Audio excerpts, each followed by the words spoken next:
Your grain feeds soldiers now, not you. Then take it. There is nothing else left to lose. Get back! Don't touch him! Too late. Half the crew already came ashore this morning.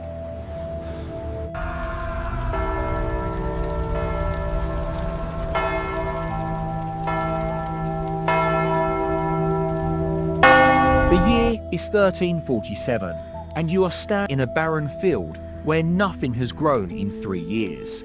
The rain has not let up in 3 years, yet every spring you still plant seed you cannot spare. Praying this year finally breaks the pattern. Your family has already eaten the horses and boiled the leather from your shoes, and even the barn cat vanished last winter without anyone daring to ask where it went. You keep telling yourself this is the worst it can possibly get. The same lie you told yourself every winter for 3 years running. Right now, ships are docking in your local harbours, carrying something far worse than hunger down the gangplank. History will remember this exact decade as the worst moment any human being could be born into, since war, famine and plague are all about to strike within the very same generation. A dying climate, an endless war, and a plague no one understands are all about to hit you at once. God has turned his back on us. There is nothing left. Half of everyone you have ever loved will not live to see the next decade, and some of them are standing beside you at this very moment. You will watch entire towns go quiet, one house at a time, some of those doors never opening again. Not even a castle wall will keep out what's coming next, a lesson kings and peasants are about to learn together. Human civilization will not come this close to collapse again for another 600 years, and everything you're about to see happens inside one single, unbroken generation. The disaster had actually begun decades earlier, with a change nobody living through it could see coming. The sky itself growing colder, until farmers who had never known one bad harvest suddenly faced 3 in a row. Volcanic ash drifted into the upper atmosphere on the far side of the world, stealing an entire continent's sunlight, while no one in Europe understood why the warmth they depended on had simply stopped arriving. Glaciers crept down from the mountains and swallowed pastures that had fed villages for generations, turning valleys that had grown grain for centuries into solid ice within a single lifetime. Monks kept careful weather records, and every summer entry says the same unnerving thing, that the sun gave almost no warmth at all, letting historians centuries later trace the exact years the climate turned against Europe. The sun has lost its light. Summer has failed us again. In 1315, the rain simply refused to stop, beginning in spring and pouring straight through what should have been the driest months of summer. It fell for weeks, then months, until the fields turned to standing water, and the wheat rotted right where it stood. By the first snow, most peasant families had already burned through everything they'd stored, their winter supply gone before winter had even properly begun. Whatever grain survived sold for a price no ordinary family could ever afford, since merchants who once charged fair rates now demanded whatever desperate buyers were willing to pay. There is no bread today. Go back to your homes!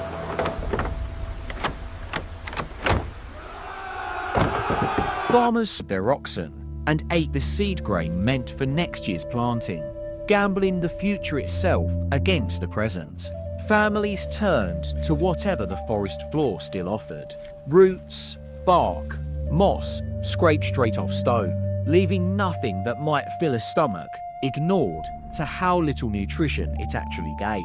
Bakers stretched their flour with ground bark and river clay just to give hungry stomachs something to hold on to, and what resulted barely resembled bread at all. But it beat an empty table. Without oxen left to plough, there was no real harvest to hope for the following year either. And the famine that began as bad weather now fed on itself, year after year. Some parents, unable to feed their children any longer, left them on the roadside and simply away, driven there not by cruelty, but by the impossible arithmetic of survival. Forgive us. We have nothing left to give. In 1337, a war broke out and laid fire directly on top of the famine, as two kingdoms fought over a disputed crown and ordinary farmland became the battlefield. Mercenary companies swept through the countryside, burning barns and looting grain stores as calculated strategy rather than chance. Since commanders on both sides knew hunger broke resistance faster than any weapon, English targeted farms and mills on purpose, aiming to starve whole regions rather than fight open battles, because denying an enemy its food supply proved the deadliest strategy. There was no court left standing that could hear your complaint against them, law itself having become just another casualty of the war. Burn it all! Leave nothing for their army!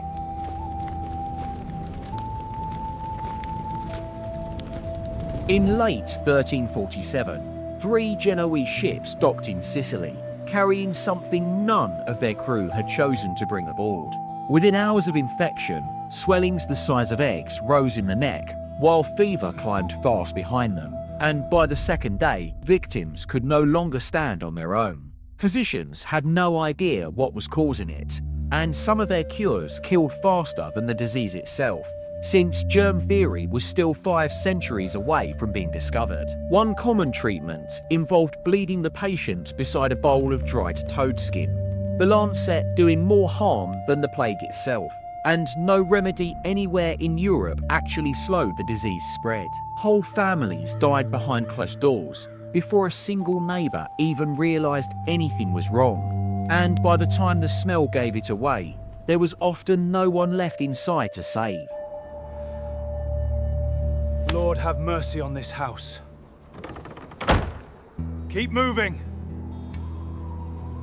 Coins lay untouched in the street because money had stopped meaning anything at all, and a person too sick to spend it had no reason left to reach for the coins. Priests, the very people meant to comfort the dying, fled their own parishes rather than risk stepping inside, and many congregations went months without a single mass being said. Doors stood open on empty houses because there was no one left to close them.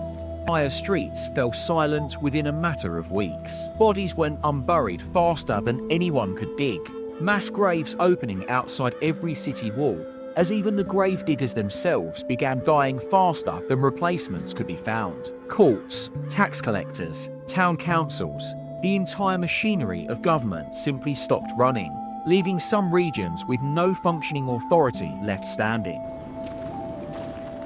Bring out your dead! Clear the streets! Money and title exactly nothing against this disease, since wealth could buy the finest physicians in the kingdom, and none of it mattered in the end. In 1348, Princess Joan of England was travelling to her own wedding when her party crossed paths with the plague in Bordeaux. She was 14 years old, and the best royal physicians in England could not save her. Her father, King Edward III, received the news the way any grieving parent would, helpless and an ocean away, with no royal fleet in his command, able to reach her in time to change anything. A crown could sign treaties and raise armies, but it couldn't save one dying child. My lord, the princess is gone in Bordeaux. By the time it finally slowed, Europe had lost somewhere between 2 in every 5 people and 6 in every 10, depending on the region. A death toll no war in European history had ever matched so quickly. Whole villages emptied out completely and simply disappeared from the map, faster than any war in history had ever managed to erase a community. More than 1,000 English villages vanished in this single generation and were never rebuilt, some of their names surviving today only in old tax records, nowhere else at all. Fields farmed for 1,000 years reverted to forest within a few decades, because there was no one left to work them. Deer now grazed inside the roofless naves of churches where entire congregations once gathered.